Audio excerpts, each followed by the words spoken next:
So this is just one of the many hate letters we received. They started sending things in the mail to us.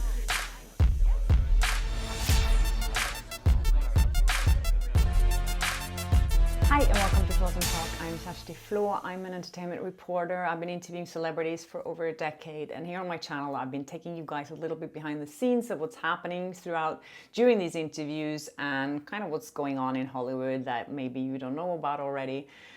And today I'm going to tell you a story that it's very emotional for me. This happened to me a few years ago, but it's taken me some time to get over it. And today I'm going to try and explain what really happened and my side of the story. Because when this happened, it blew up in the press. It was everywhere. And I was interviewed here and there. There were little news segments, but it was never really the real story of what happened. Today I'm going to try and explain what actually happened. And you have to bear with me because it's hard for me to talk about it still. But basically what I did is that I called out and went after one of the biggest machineries and the most powerful machineries here in Hollywood. And I had to pay the price for telling the truth. I received hate letters in the mail trying to break up my relationship with my boyfriend. We had armed special agents knocking on our door at 8 o'clock in the morning, who was trying to basically kick us out of the country. It was blackmail, it was bullying, malicious schemes. This might sound like a cult or something, but what I'm talking about here is the world's second biggest film and television award show, the Golden Globes. Before I get more into it, I would really like to thank my partner in this video. As a journalist, I have to stay focused when I interview people, and that's the reason why I decided to team up with AG1 to sponsor this video. For me being a journalist, I do a lot of research before I decide to team up with anyone, and that's why I tested AG1 for over a month before I decided to talk about it here on my channel. I'm not going to say that it's going to change your life, but I did actually notice a big difference. So this powder basically replaced all my vitamins and supplements that I had in the cabinet, and now I only use this. I put it in my smoothie in the morning. I mix it with bananas, blueberries, a little bit of coconut, some almond milk. Yeah, it tastes really good too, actually. For me, being active, not only, working as a journalist, but also playing tennis a lot. I love working out, and I'm on the tennis court 3 to 4 times a week.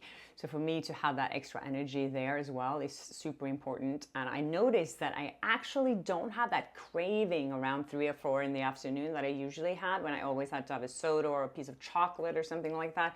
So if you're interested in trying out AG1, they have a special offer right now for you. They're offering a surprise bonus limited edition gift on top of your subscription welcome kit. It won't last long, so head to my link to check it out while supplies last.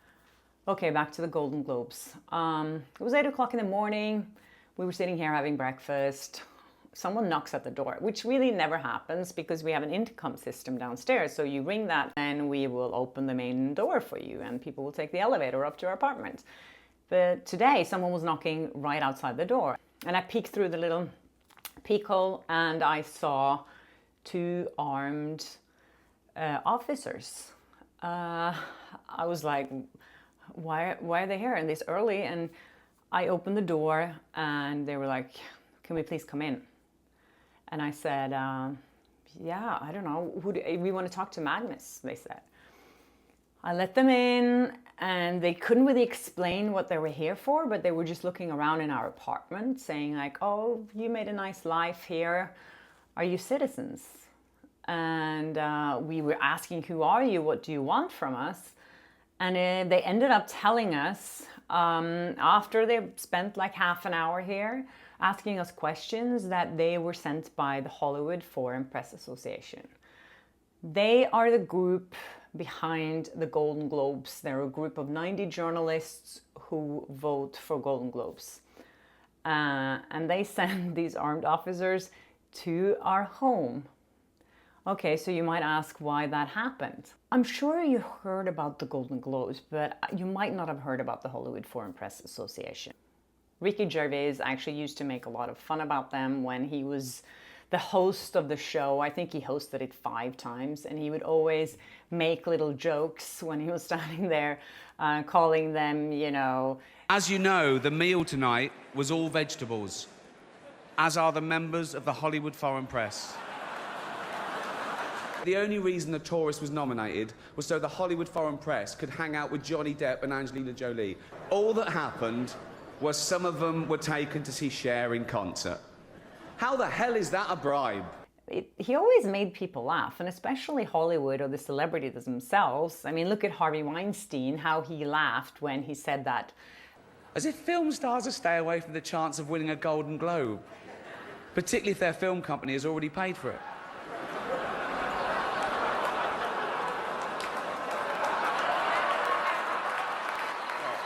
So people knew what was going on, and Hollywood just let it happen. You know, for them, it was great to have a small group that they can control, because winning a Golden Globes meant so much more success at the box office, and of course, it was a stepping stone to win an Oscar. It's a bit of metal that some nice old confused journalists wanted to give you in person so they could meet you and have a selfie with you. Okay? They're gonna watch the movie, we're gonna feed them, they're gonna come over, you're gonna take pictures with everybody, you're gonna hold the magazines, take the pictures, and you're gonna win the award. So for Hollywood to have that group, to keep that group small, was great. And Harvey Weinstein was actually the person who started understanding this game. He was the one starting to take them on trips and inviting them and giving them gifts and calling them and, you know, treating them like royalty. And the rest of the studios followed. And it ended up with them getting a lot of power in Hollywood. But the group was just regular freelance journalists, just like me, just like Magnus that you met, you know, that became members of this non-profit organization. But being a member also meant that you had access to interviews. So it was like a huge career step for someone, especially someone like me, you know, that came from a small country where you didn't get that many interview opportunities. It would mean the world of a difference to have access to all of that. We have to go back to probably 2018.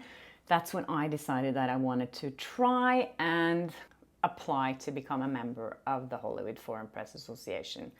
Magnus was already a member, and I've met these people throughout the years because I'd been living in LA already for 2 years. So I met them at screenings, at events, at trips and film festivals, you know, and of course I was Magnus +1 to all these things now too. So I got to know a lot of them and I became friends with a lot of them. Why shouldn't I also be joining this group? I live here, I have all the criterias, I have a lot to show for as a journalist. And I said to Magnus, I should apply. And he said, are you crazy? They're gonna kill you, they're gonna completely crush you. And I was like, why would they want to do that? And he's like, haven't you heard all the horror stories? And he told me his story that it took him 8 years before he was accepted. And it was a brutal process. And I was like, why does this have to be brutal? It's a group for journalists. I'm a journalist. We're all in this together. And then I started talking to other journalists here, and they told me their horror stories of when they were applying to become members, and they called it the Hunger Games. And they explained to me that when you apply, people don't want you to become a member, especially the people from your own country, because they want to keep the power, they want to keep the exclusivity to themselves. So I thought, there's one Norwegian lady that's a member, she's in her 70s, she doesn't work anymore, and there's one Danish journalist. I knew that she wasn't too keen on having more Scandinavians there, but I was like, what harm am I going to do, you know, by joining this group? Why wouldn't they want another Scandinavian so we can have a bigger Scandinavian unity? And I spoke to the Norwegian lady, and everything went downhill from there. They wanted me to sign illegal contracts that I wasn't going to write any more articles. I was only allowed to do television. And then they blackmailed my sponsors to step down and called and cried to members saying I was an evil person and that I wanted the Norwegian woman to die. It was all these rumors they spread about me. It was So horrific. I mean, if you've seen my Blake Lively interview and the way they treated me, that's the way things were like for me every day when I met these people. And I met these people probably 5 times a week.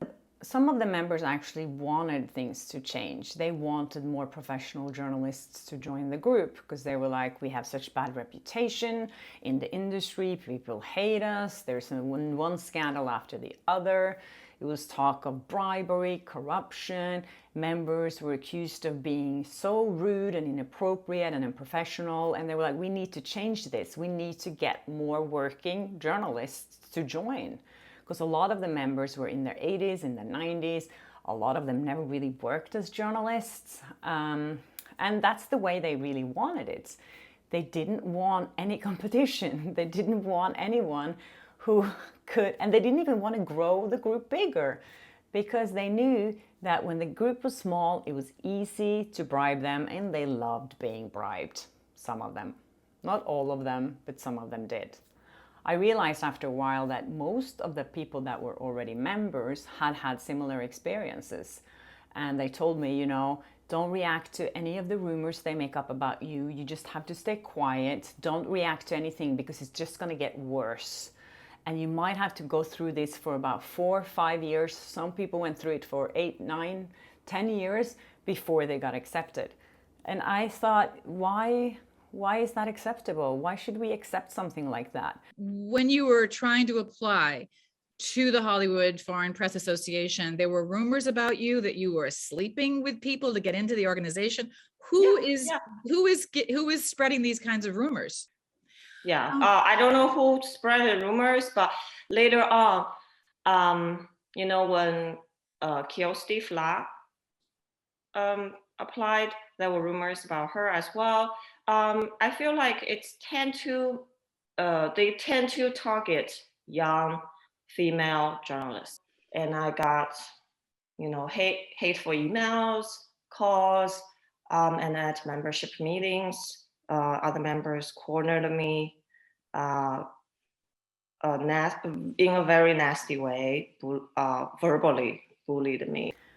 Not only were they horrible to me, but they were also horrible to Magnus, who was a member back then. He was there taking photos. He's also a photographer. He was taking photos during their press conferences, and the way they were whispering behind his back. And, it was cruel. It was just pure bullying. So this is just one of the many hate letters we received. They started sending things in the mail to us. Basically, one was a letter about basically trying to break up my relationship with Magnus, saying that he was unfaithful and, we deserved each other. Then we received one letter saying that we were the biggest losers in the world. Then we got an envelope that was empty. There was so many things happening, which is something that you obviously don't expect when you are applying to become a part of an organization. One time I was on my way out the door to do an interview for Magnus because he didn't have time to do it himself. It was an interview with Jane Fonda, and he called while I was already ready going out the door, and he said that the women had pushed this publicist to cancel my interview. So they said I wasn't allowed to do an interview for him because that was the rule that they made. So I lost the interview. These are little things that happened. There was a lot. I received emails from other members too, saying how sorry they were for the way I was treated. So it wasn't all bad people, but these things happened and we complained to the board, to the president, to everyone, and no one did anything about it. And they just said, this happens and deal with it. I realized also that all the clippings that I've sent in about my journalistic work, no one actually looked at it, so they didn't care. They didn't care what kind of journalist I was. They just cared that they did not want me in their group. And it's very sad to say that that group was mainly women. And that makes me really sad, actually, that it was mainly women. And I never got an explanation for why. They never managed to explain to me. They just said, we don't want you because you're competition. But they didn't explain to me why they had so much against me personally. In 2020, it got so bad that the president, then President Lorenzo Soria, called me and said, this is too much. They've gone too far now, and I need to put a stop to this, and I want to help you. And I was really happy and very grateful for that. And he said, I have to call the Norwegian woman first, the ones who's been so aggressively against you, to see what she says if I agree to be one of your 2 sponsors this year. And I said, okay. So he called me back about 30 minutes later and said she cried and that it would ruin her life if I became a member, so he couldn't do it anyway. So he had to withdraw his support. And at that point, I was like, what am I going to do? I mean, I wanted to move from LA. It got so unbearable for me and for Magnus that we were like, we should just leave. We should move away. We should move back to Europe. We should do something else because this is just too much. Some members on the inside were furious too. They said, you know, you should just sue them for antitrust. Which I didn't know what that really was at that point. But then I talked to an attorney and he said, you know, we'll send them a letter and say, if you are not doing this process right next time. This was a couple of months before they were accepting new members. They did that just once a year. And he sent them a letter and he said, we are going to sue you unless you change the rules, and you have to start accepting real professional journalists into this organization.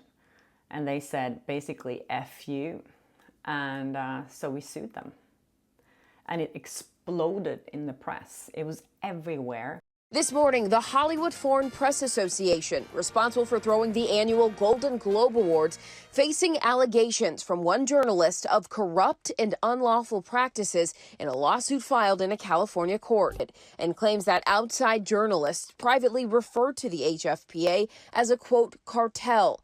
She also claims that only half of the organization's members are active journalists. The reporter claims the tiny organization bars qualified journalists from joining. The HFPA is not taking this lightly, accusing Ms. Flaa of trying to shake down the organization. The HFPA is vigorously denying these allegations. They say they will not bow to intimidation and put out a statement saying they will vigorously defend against these baseless claims. So many people came out with their stories anonymously. No one dared to put their name on it because everyone was scared of them because they had so much power, they had so much money. They had $60 million a year deal with NBC, who's airing the show. So of course there was so much money involved here. But then their lawsuit hit and shit really hit the fan. And then LA Times did a bigger story about it that they released 1 week before the show in 2021. And they pointed out one of other things, that there were no black members. They also pointed out all the corruption, unethical dealing, self-dealing, all the things that everyone knew for years. During the show, a week later, no one really said anything. I mean, it was on Zoom because it was during COVID, but no one really addressed any of the things that was in that article. And the celebrities were like, thank you so much for this honor. This is so amazing that I won this prize. But then a week later, things started to happen. It was at that point where Hollywood said, you know what? We have played ball with you for many, many years, but right now it's time for you to clean up your act. So first out was actually Tom Cruise. Since then, celebrities like three-time Golden Globe winner Tom Cruise have returned their awards. Well, there were serious accusations of corruption, but also racism and bullying with the Hollywood Foreign Press. Now, Amazon Studios, Netflix, there's been pretty much a boycott of working with this organization. Then Scarlett Johansson, Mark Ruffalo, and other big celebrities came out and said, we're taking a step back from this toxic group. We don't want anything to do with them anymore. And then the studios followed. Netflix, I think, was the first to follow, and then Warner Brothers and all the other ones, and then everyone boycotted them, basically. And the publicists were like, we're not working with them either. Everyone's like, screw this group, we don't want anything to do with them. And then NBC canceled the show. I want to take you to the party of the year in Hollywood, but there's going to be no press, no red carpet, no host, no audience, no TV network, no drinks, and not a single celebrity. Oh my gosh, what's going to happen now? All the journalists that had been, you know, stepped on and spit on for years called me and were like, oh my God, they're gone. Oh, wow. And I was like, yeah, I mean, this is just really good and bad at the same time. I guess no one expected that the show would actually get cancelled. And of course, Hollywood Foreign Press were up in arms and, you know, so stressed, like, how can we fix this? When the HFPA was sued by Miss Kjersti Flaa, a journalist from Norway, that was followed by some serious accusations and revelations in the Los Angeles Times about a year ago. In a way that gave me some hope that internally people in the HFPA would wake up to some of the major issues going on. So they hired a consultancy group to fix things for them, who wrote them new bylaws, and now like, oh, we're not corrupt anymore. We have a hotline, so when our members are not behaving, you can call this number, which no one will pick up, but there is a number you can call, and we are going to hire a DEI expert. And they were like, look now, how amazing are we? And people were like, we still don't buy it. So then they decided to let in 21 new members. They were 29% Black, 24% Asian, 29% Latinx, and 19% Middle Eastern / North African. They were super, super proud to announce this in the press, but they accepted no white people, no other Europeans. And we were like, how is that inclusive? How is that diverse when you're not accepting anyone who's living here in LA that have been your colleagues for decades? How is that change? Some of these people that they actually accepted weren't even journalists. One was a nurse, the other one worked for a film festival somewhere, a photographer. We've never heard about any of these people who were supposed to be like well-known in the industry. It was all just window dressing. But Hollywood still didn't want them back. They were like, no, this is still not enough. But then a billionaire came along and he was the savior. He said, I can get you a new network deal as long as you sell me the Golden Globes. And they were like, yes, can we get some money? And he was like, yes, I will give you $75,000 each per year to vote, which sounds like a great deal.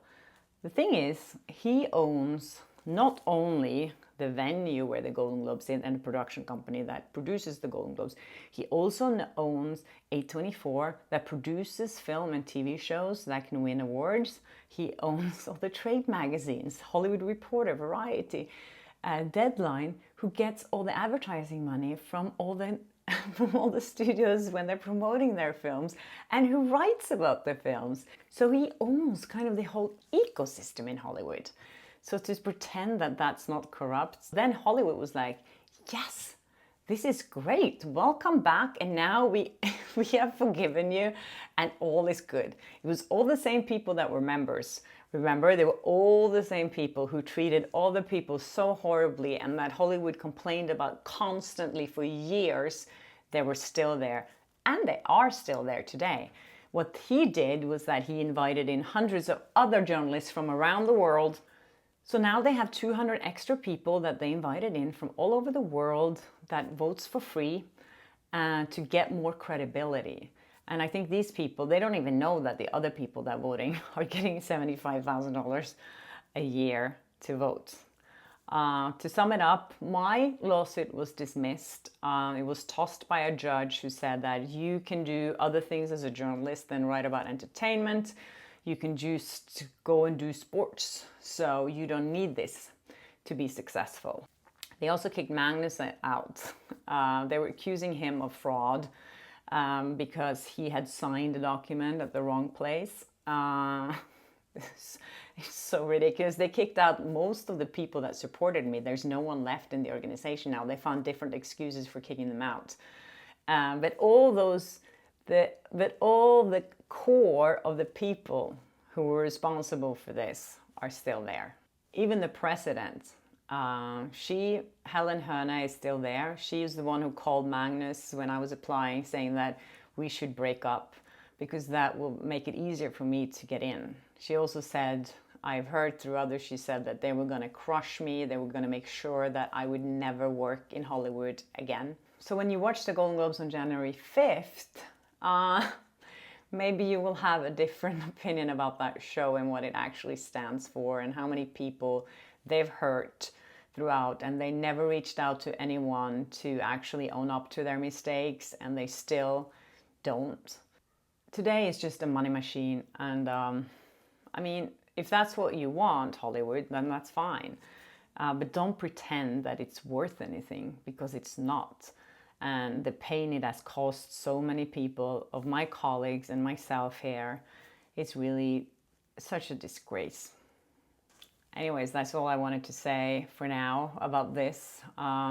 If you have any questions, please let me know in the comments section. I will try to answer, and maybe I'll make some more videos about this. I mean, as you know, this has been going on for so many years now, and it's still going on, you know. I see these people still when I go out, and they're still now treated again as royalties. So nothing has really changed. I don't know if this is a good Hollywood story. It's not a great Hollywood ending, that's for sure. For me, maybe it is for them. So yeah, I don't know what the morals here is. Anyways, I just wanted to share that, and thanks for watching. And if you haven't subscribed to my channel yet, please do so and hit that notification bell if you haven't. And I hope I see you in my next episode. Take care, everyone. Bye.